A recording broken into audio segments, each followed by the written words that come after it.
Good morning, everyone. Today's presentation is about the books of Isaiah and Micah from the Old Testament of the Bible. Now, these two books both contain prophecies which give us an almost unmistakable glimpse of what the coming of the Messiah or the Redeemer will be like. Now, the Old Testament prophets Isaiah and Micah both lived in Israel sometime around 700 BC. Each one of these two prophets wrote a book of prophecy. The book of Isaiah and the book of Micah are both so similar to each other in style and content that it almost seems that they were written by the same pen.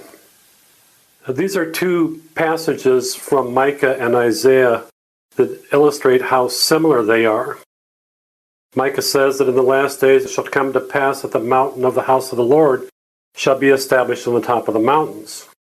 He will teach us of his ways, and we will walk in his path. And they shall beat their swords into plowshares, and their spears into pruning hooks, and that nation shall not lift up sword against nation, neither shall they learn war any more. Now, if you compare this passage from Micah 4 with Isaiah 2, you'll find that it says almost the exact same thing in almost the same language. Isaiah said, "Come ye, and let us go up to the mountain of the Lord. And he will teach us of his ways, and we will walk in his paths. And he shall judge among the nations, and shall rebuke many people, and they shall beat their swords into plowshares, and their spears into pruning hooks. Nation shall not lift up sword against nation, neither shall they learn war any more." Now, it almost seems that these two passages from these two different books are almost from the same author, which in a sense they were, since if this actually was a revelation from God, then both of these passages are from the same source. Now, the Old Testament prophet Micah, his name means he who is like Yahweh. And Micah lived in Judah, Israel, and he prophesied for about 47 years from about 737 to 690 BC. And of course, he is the author of the book of Micah. Now, Micah was a contemporary of the prophets Isaiah, Amos, and Hosea, and is considered to be one of the 12 minor prophets of the Hebrew Tanakh. The word Tanakh, TNK, stands for Torah, Nabi, and Kitab. The Torah, the prophets, and the book is what this is a reference to.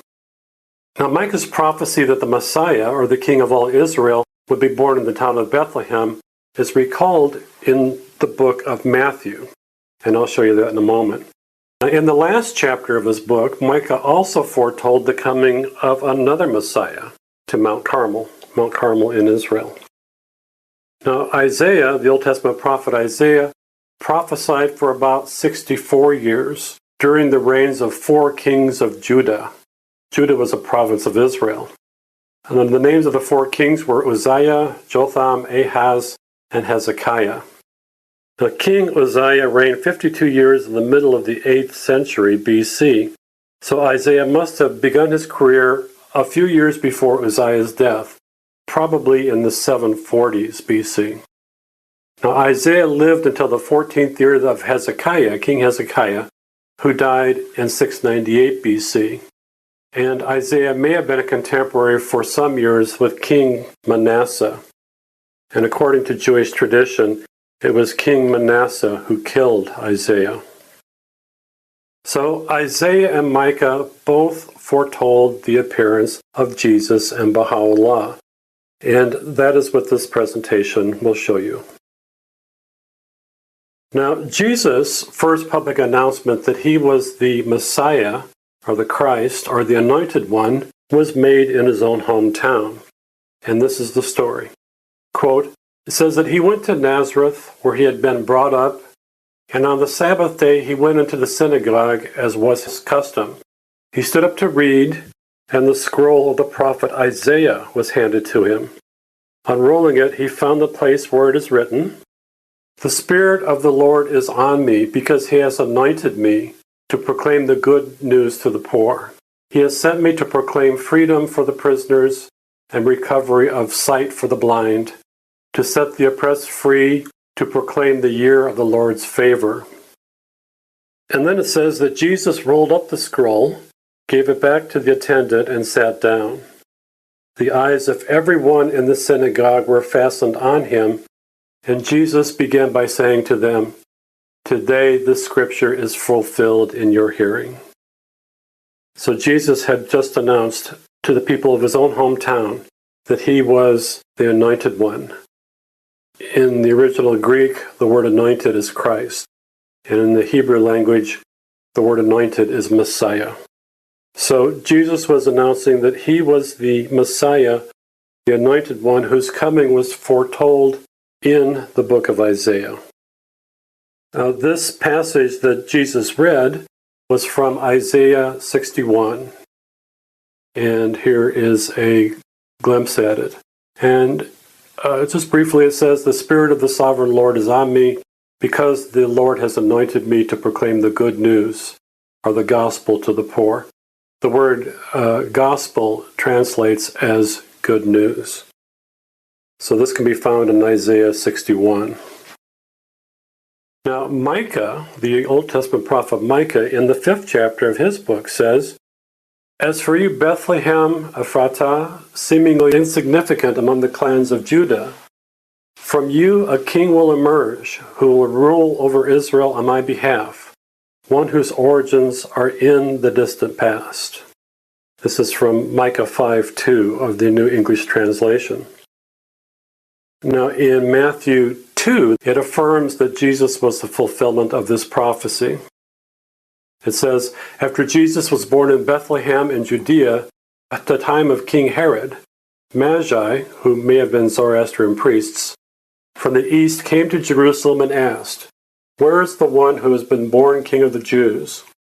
We saw his star when it rose, and have come to worship him.'" Matthew continues, "When King Herod heard this, he was disturbed." Herod was disturbed that possibly a rival king would have been born. So Herod called together the people's chief priests and teachers of the law and asked them, "Where is the Messiah supposed to be born?" And he was told, "In Bethlehem in Judea," they replied. "For this is what the prophet Micah has written. But you, Bethlehem, in the land of Judah, are no means least among the rulers of Judah. For out of you will come a ruler who will shepherd my people, Israel." Now, Isaiah and Micah both lived during one of the most turbulent times in the history of Israel. This was a time when Israel was about to be conquered by a succession of foreign empires, and most of the inhabitants of the Jewish kingdom were about to be dispersed among the nations. Now, in their two books, Isaiah and Micah both looked beyond the tragic events that Israel was soon to face to a more hopeful time far in the future when God would send what Isaiah called a Redeemer. They promised that this Redeemer will gather the dispersed Jews back to Israel. He will magnify the law and make it honorable, and he will bring new teachings, which will create a new system of government which will gradually establish peace even forever. Now, when the prophecies of the books of Isaiah and Micah are compared side by side, we can see that they offer us an almost unmistakable picture of what the coming of the Redeemer, the Messiah, will be like. Now, Isaiah and Micah both laid the groundwork for their commentaries on the coming of the Redeemer. In Micah 7, he laments, "The good man is perished out of the earth, and there is none upright among them. The best of them is a briar."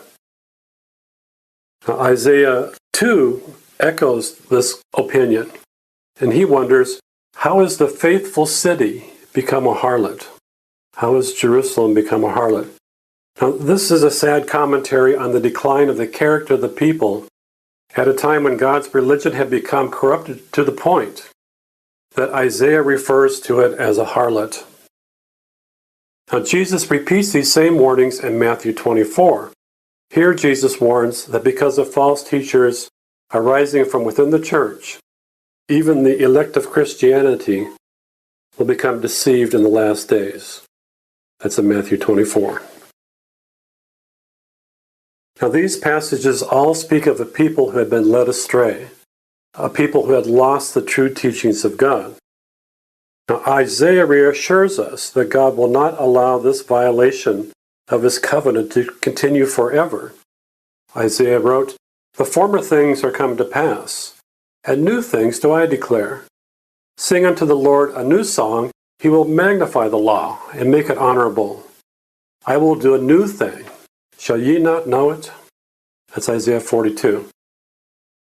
Now Jesus in the book of Revelation also affirms these promises of Isaiah and further promises that the Redeemer will make, quote, all things new, and that he will give us a whole new Jerusalem. So both Jesus and Isaiah promise that, like he has so many other times in the past, God will again send a Redeemer. And as Isaiah 47 says, "As for our Redeemer, the Lord of hosts is his name, the Holy One of Israel."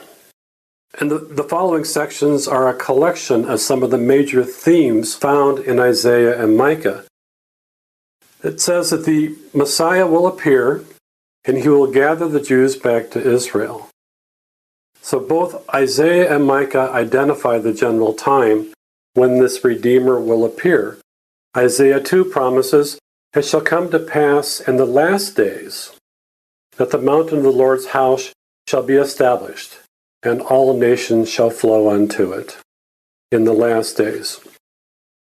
In the book of Daniel, Daniel tells the story of the coming of a succession of non-Jewish foreign empires who rule Israel, one after the other, for a period of time that possibly could last over 2,000 years. So, and at the end of this time period, the prophet Daniel says, then the Messiah comes. So this is what Isaiah is talking about, the last days of the end of this cycle of foreign empires ruling Israel.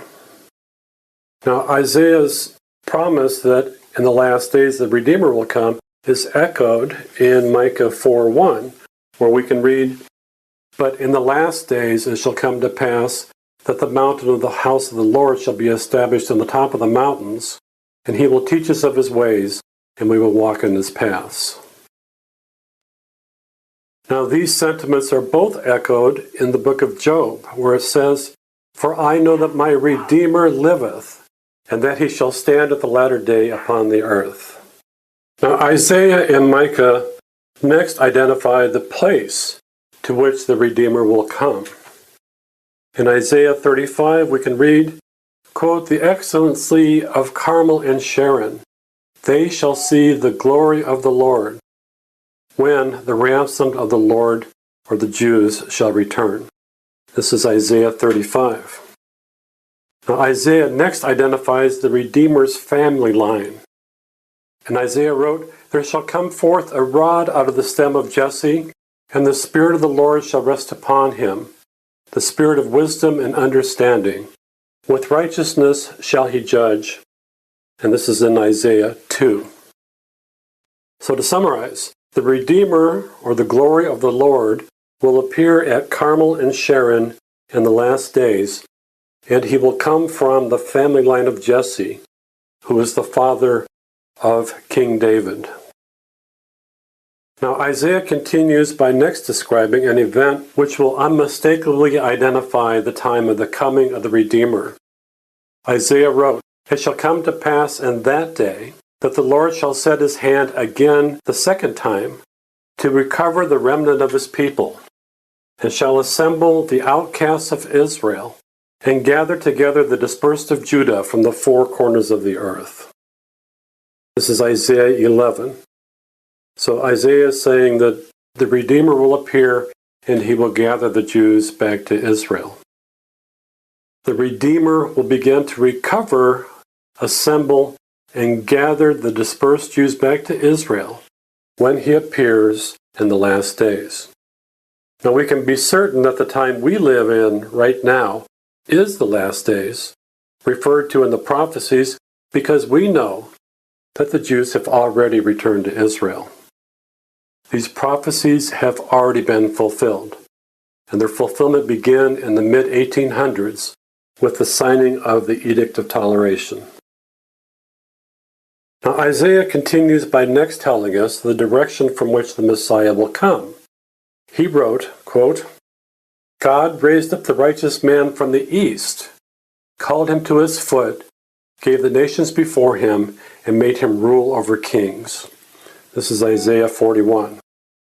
Now Isaiah continues, I am God calling a ravenous bird from the east, the man who executeth my judgment from a far country.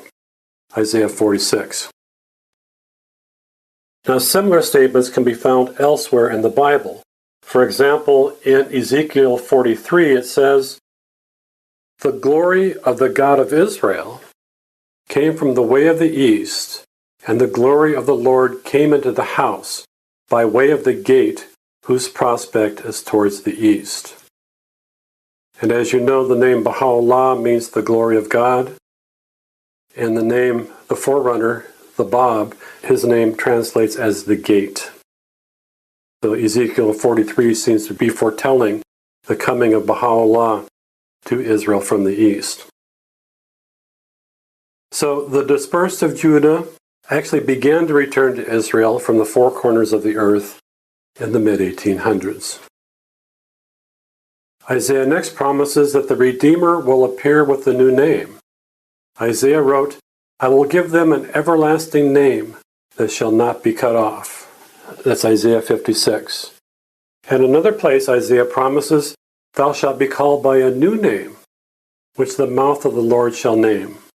That's Isaiah 62. And again Isaiah warned, ye shall leave your name for a curse unto my chosen, for the Lord God shall slay thee, and call his servants by another name. So we get a new name, and the servants will be called by another name. Now, some Christians may suggest that the Redeemer's new name is Jesus.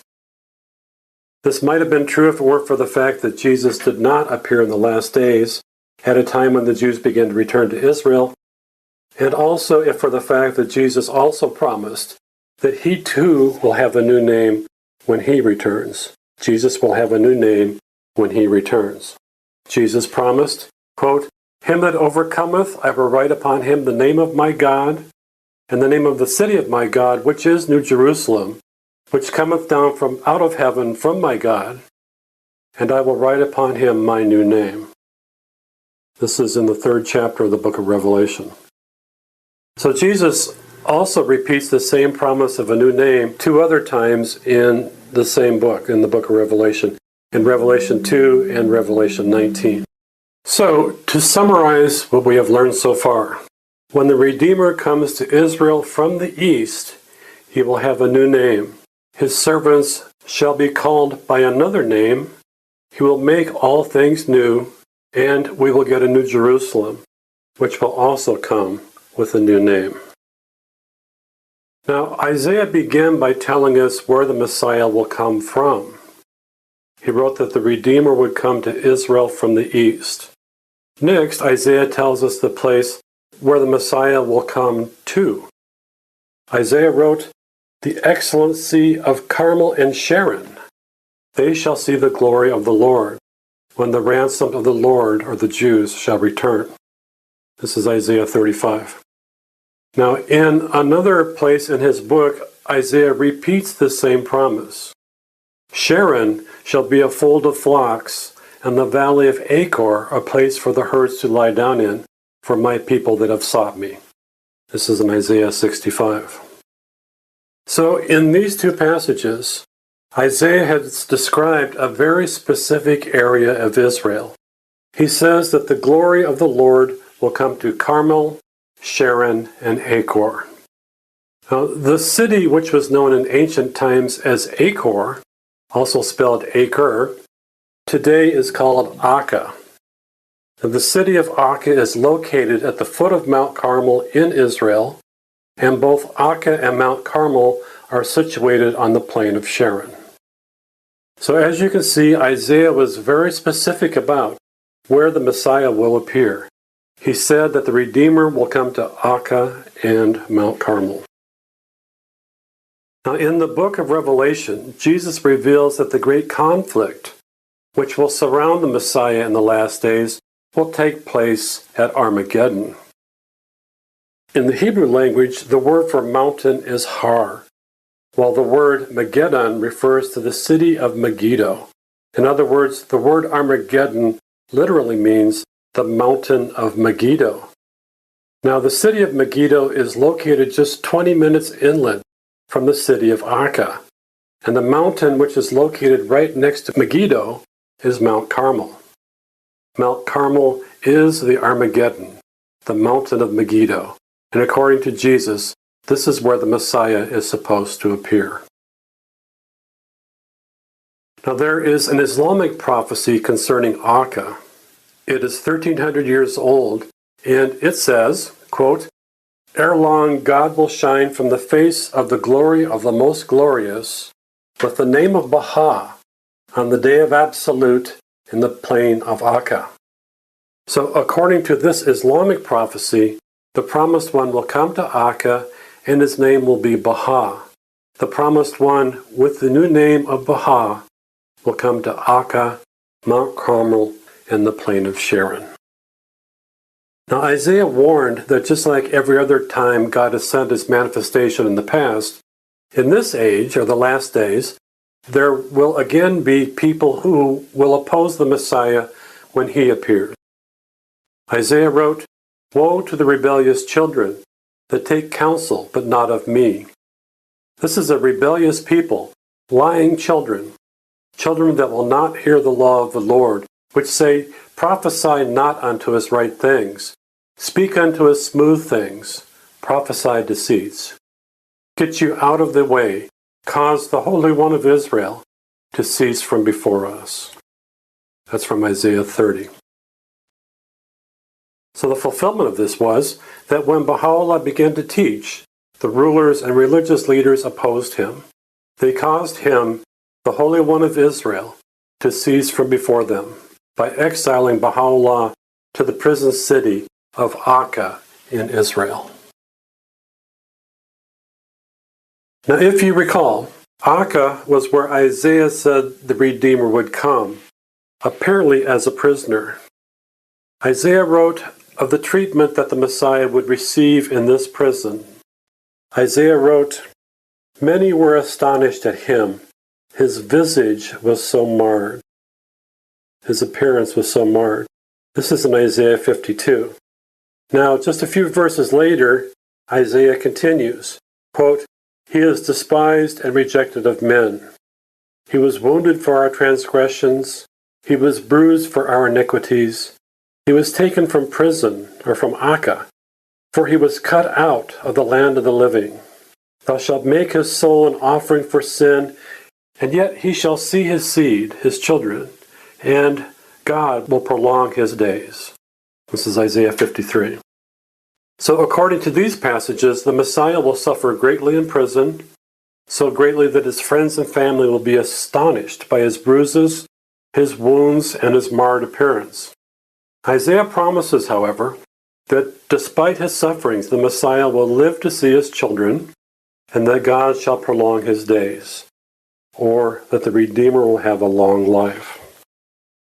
The city of Akka in the middle of the 1800s, at the time when the Jews began to return to Israel, was the most desolate prison of the Ottoman Empire, the Turkish Ottoman Empire. The entire city of Akka was a prison. Life there was so disease-infested and so harsh that there was a saying that a bird who flew over Akka would die. And similarly, people who were sent to this hellhole usually also died. And this is a picture of Akka, probably from about the 1900s.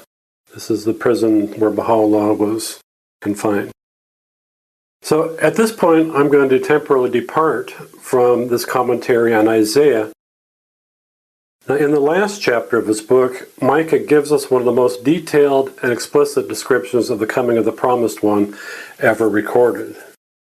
In Micah 7:12, it says, "In that day he, the Promised One, shall come unto thee from Assyria, and from the fortified cities, and from the fortress even to the river, and from sea to sea, and from mountain to mountain. Notwithstanding, the land shall be desolate because of them that dwell therein, for the fruit of their doings. Feed thy people with thy rod, thy teachings, the flock of thine heritage, his family, which dwell solitarily in the wood, in the midst of Carmel, in the midst of Mount Carmel. Let them feed in Bashan and Gilead, as in the days of old. These are places that are just east of Mount Carmel. According to the days of thy coming out of the land of Egypt, I, God, will show unto him, the promised one, marvelous things. So it took 40 years for the Jews to come out of Egypt, and here Micah is promising that God will show the Messiah marvelous things for 40 years. So as we begin to take a look at Micah's prophecy point by point, keep in mind that this prophecy was given approximately 2,700 years before these events actually happened. Let's take a look at these promises point by point. Micah in Micah 7:12 says, "In that day also, he the promised one shall even come to thee from Assyria." So Isaiah promised that the Redeemer would come to Israel from the east, and here Micah promises that the promised one will come from Assyria, which was located to the east of Israel. And you can see here on the map where Assyria was located. So the fulfillment of the prophecy was that in 1817, Baha'u'llah was born in Persia to a royal family. Baha'u'llah is descended from both the kings of ancient Persia and from the kings of ancient Israel, who included David and his father Jesse, and through both family lines back to Abraham. So Baha'u'llah is descended not only from the Persian kings, but also from King David of Israel, and from there back to Abraham. Now, when Baha'u'llah began to teach, he was opposed both by the Islamic clergy and the government leaders of his homeland. And because of his royal blood and his family's high standing in society, Baha'u'llah's enemies could not risk public outrage by having him killed. So instead, they exiled him away from his homeland. On this map, you can see his exiles from Persia to Iraq, Turkey to Europe to Egypt, and then finally to Mount Carmel in Israel. So Baha'u'llah first was exiled to the city of Baghdad, the ancient capital of the Islamic Empire. From Baghdad, he was next exiled to Constantinople, which is modern Istanbul. Now, Constantinople in those days still was the capital of the Ottoman Empire. Istanbul was this is where the king lived. So Baha'u'llah's journey from Baghdad to Constantinople actually took him through Ashur, the capital city of the ancient Assyrian Empire, thus fulfilling Micah's prophecy that he would come to Israel from Assyria. Now, Baha'u'llah eventually was forced to endure 2 more exiles. The last one brought him from the east involuntarily as a prisoner in chains to the nation of Israel. Now, Micah next identifies the route that the promised one would be forced to take on his exile to Israel. Micah said that he would come from the fortified cities, and from the fortress even to the river, and from sea to sea, and from mountain to mountain. Now, as you may know, Baha'u'llah was exiled from the mountains of Iraq to Mount Carmel in Israel. He journeyed from the Black Sea to the Mediterranean Sea. He was exiled from the fortified city of Constantinople, or Istanbul, to the fortress of Akka in Israel, where he again was imprisoned. Years later, while still a prisoner, Baha'u'llah was allowed to go outside the prison fortress to visit the river Namain, which is located just outside Akka's walls. So thus Baha'u'llah fulfilled Micah's prophecy point by point. Baha'u'llah went from mountain to mountain, he went from sea to sea, he went from fortress to fortress, and he left the fortress and went even to the river. Now, Micah continues by next telling us where the Redeemer will appear. He wrote, "Feed thy people with thy rod, the flock of thine heritage, which dwell solitarily in the wood, in the midst of Carmel," in the midst of Mount Carmel. Now, the rod of Moses was the staff that he carried as he shepherded the Jewish people through the wilderness. In one sense, Moses' rod represents his law and his teachings.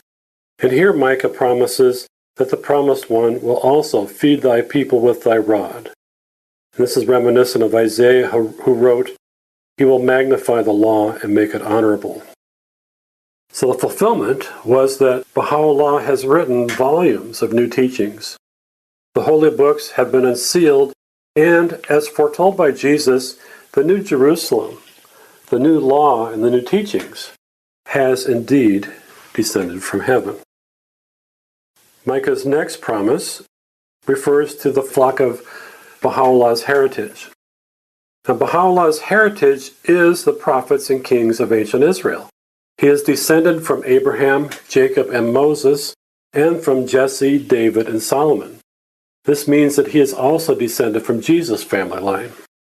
Baha'u'llah also fulfilled the prophecy from Isaiah that the Redeemer would be descended from the family line of David and Jesse. Micah continues, the promised one will dwell solitarily in the wood in the midst of Carmel. Now, Isaiah promised that the glory of God will come to Mount Carmel, the city of Akka, and to the plain of Sharon. And here Micah agrees that he will appear in the midst of Carmel. The actual fulfillment of this prophecy, Baha'u'llah was sent involuntarily and in chains to the prison city of Akka. Akka is located on the Israeli seashore at the foot of Mount Carmel. Now, years later, when his imprisonment was relaxed somewhat, Baha'u'llah actually resided on the site of Mount Carmel. Now, as you may know, Mount Carmel is the Har Megiddon, mentioned in the book of Revelation, the mountain of Megiddo. The ancient Hebrew city of Megiddo is located just a few miles inland from Akka and Mount Carmel. It is the mountain which overshadows the city of Megiddo. Isaiah, Micah, and Jesus all clearly identified Mount Carmel as the place to which the glory of God would come. As you know, Baha'u'llah's name, when translated into English, is the glory of God. Micah continues, according to the days of thy coming out of the land of Egypt, will I, God, show unto him, the promised one, marvelous things. According to the days of thy coming out of the land of Egypt. It took 40 years for the Jews to come out of the land of Egypt. The exact length of Baha'u'llah's ministry was 40 years. Baha'u'llah first received his revelation from God in 1852, and he passed away in Israel in 1892. Exactly 40 years. Now Micah continues his amazing description of the coming of the promised one to Israel by next describing what many people's response to him will be. In Micah 7:16 we read, the nations shall see and be confounded at all their might. They shall lay their hand upon their mouth, and their ears shall be deaf. Evidently, people will not want to hear this message. Their ears shall be deaf. Now, the Apostle Paul echoes these sentiments of Micah. Paul also warned that people in these days will, quote, preserve the outward form of religion, but are standing in denial of its inner reality. For the time will come when they will not stand wholesome teaching. They will stop their ears to the truth and turn to mythology. The Apostle Paul wrote this in 2 Timothy chapter 4, verse 4. So Micah says that their ears shall be deaf, and the Apostle Paul says that they shall stop their ears to the truth. So let's go back to the prophecies of Isaiah and see what else he has to say. Next, Isaiah promises that the Messiah will both renew religion and reveal new things. Isaiah wrote, quote, the former things are come to pass, and new things do I declare. Sing unto the Lord a new song. He will magnify the law and make it honorable. I will do a new thing. Shall ye not know it? Isaiah 42. So in the book of Revelation, we find a scene where the Messiah is pictured as unsealing a scroll sealed with 7 seals. The prophet Daniel similarly wrote that the books are sealed until the time of the end, at which time the Messiah will come to unseal them. Now, according to this prophecy, religion will be renewed, New things will be revealed, and the meanings of the books and the prophecies will be unsealed. This unsealing, the renewing of God's religion, and the revealing of new things is what is meant by the descent of the New Jerusalem from heaven. Baha'u'llah, in his writings, has done all of these things. Now, Isaiah continues by telling us that this new era, which will be ushered in by the Messiah, will, on one hand, be characterized by turmoil, upheaval, wars, and great suffering, but he also promises that these birth pangs will culminate in a world where nation shall not lift up sword against nation, neither shall they learn war anymore. This is Isaiah 2. Now, Isaiah continues by speaking of the people who formerly were wandering blind by saying, quote, "The people that walked in darkness have seen a great light. For unto us a child is born, and his name shall be called, among other things, the Everlasting Father, the Prince of Peace, and the government shall be upon his shoulder. Of the increase, the growth of his government and peace, there shall be no end." This is Isaiah 9. Now Isaiah concludes his book by announcing, quote, "I will gather all nations and tongues, and they shall come and see my glory. All flesh shall come to worship before thee. All people shall come to worship before God." This is Isaiah 66. Now, how is this actually fulfilled? Baha'u'llah explicitly claimed to be the Redeemer whose coming was foretold by Isaiah. Baha'u'llah wrote, "I am the one whom the tongue of Isaiah hath extolled, the one with whose name both the Torah and the Evangel were adorned." Now, although the books of Isaiah and Micah were written over 2,600 years ago, they both seem to have foretold the life and teachings of Baha'u'llah. Baha'u'llah came with a new name. Baha'u'llah's name in English means the glory of God. Baha'u'llah's people are called by a new name. They are called Baha'i, or followers of Baha. Baha'u'llah was born to the east of Israel in the land of Persia. He is a member of one of the oldest royal families in the world, and he is descended from both the Persian kings, as foretold by the prophet Zoroaster, and from Abraham and Jesse, the father of King David. Baha'u'llah was royalty. He literally was a prince, the Prince of Peace. Now, the fanatical Islamic clergy and government leaders, the beast of the book of Revelation, despised Baha'u'llah and conspired to destroy him. Now, even though Baha'u'llah committed no crime, they had him arrested. Baha'u'llah was beaten until he was bruised and bloody. Baha'u'llah was thrown into a black pit dungeon, an underground prison almost unimaginable in its disgusting circumstances. The prison was dark, cold, vermin-infested, and it had no sanitary facilities. It had no bathrooms. Baha'u'llah's enemies placed him in special chains that were reserved for the worst criminals of the realm. These chains weighed over 100 pounds apiece, and they cut deeply into Baha'u'llah's shoulders and neck and scarred him for life. Baha'u'llah's health deteriorated so much in the dungeon that he almost died. His visage was so marred that his young son, when Baha'u'llah came out of the prison, had difficulty recognizing him.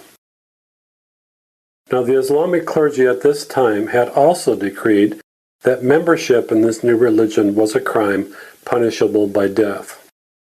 The Islamic clergy and government leaders not only conspired to kill the Bab, Baha'u'llah's forerunner, but they eventually killed more than 20,000 innocent believers. Many were put to death in the most fiendishly imaginative ways, and yet despite these persecutions, Baha'u'llah's fame increased and his new religion continued to grow. As a result, Baha'u'llah's enemies, in an attempt to limit his growing popularity, exiled him away from his home country. Baha'u'llah eventually was forced to travel over 3,000 miles on these exiles. His enemies eventually sent Baha'u'llah to the most foul and desolate prison in the Ottoman Empire. They sent him to the prison city of Akka in Israel. It was their hope that Baha'u'llah would die in this horrible prison and that he would be forgotten. Instead, by exiling Baha'u'llah to Israel, his enemies unknowingly fulfilled the ancient Bible prophecies of Isaiah, Micah, Jesus, and the other prophets. Baha'u'llah, the glory of God, came to Akka, Israel from the east, involuntarily as a prisoner and an exile. After being confined for years in Akka, Baha'u'llah eventually did come out of this prison.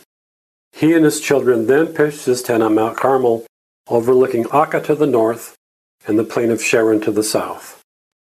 Baha'u'llah spent the rest of his 40-year-long ministry as a prisoner near Akka.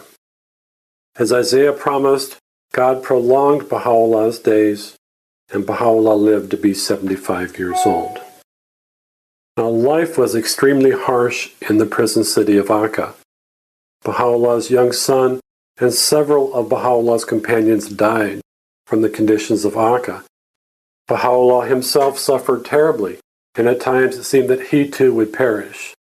This, however, was not to happen.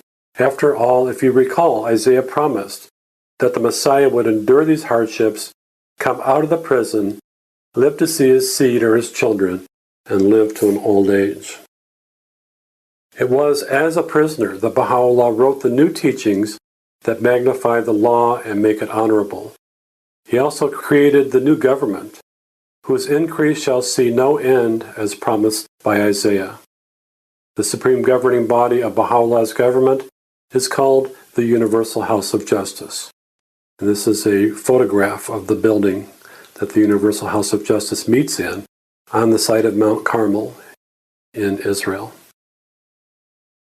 So, when we compare the prophecies of Isaiah and Micah with the life story of Baha'u'llah, we can see some fascinating parallels. Baha'u'llah appeared at the time that was predicted in the books of Daniel and Revelation. His life story appears to fulfill specific prophecies from Isaiah and Micah. His teachings gave birth to a religion which today encompasses all the nations, races, and tribes of the earth. So the question is, could Baha'u'llah truly be the promised one whose coming was foretold by Isaiah, Micah, and the other Hebrew prophets? Is Baha'u'llah the one who, as Jesus said, was supposed to come unexpectedly as a thief in the night? What are the odds? What are the odds that Baha'u'llah could fulfill all of these prophecies and not be the promised one? Now, Micah prophesied that the people would initially turn a deaf ear to the Redeemer's message. And Isaiah asked, "I will do a new thing. Shall ye not know it?" Now, this is an interesting story. And I'll leave it to you to decide what you want to do with it. I encourage you to learn more. I encourage you to tell other people about it. It's an incredible story. But I'll leave it to you to decide what you want to do with it. So, thank you for listening, and this is the end of this presentation on the prophecies of Isaiah and Micah. Again, thank you for listening.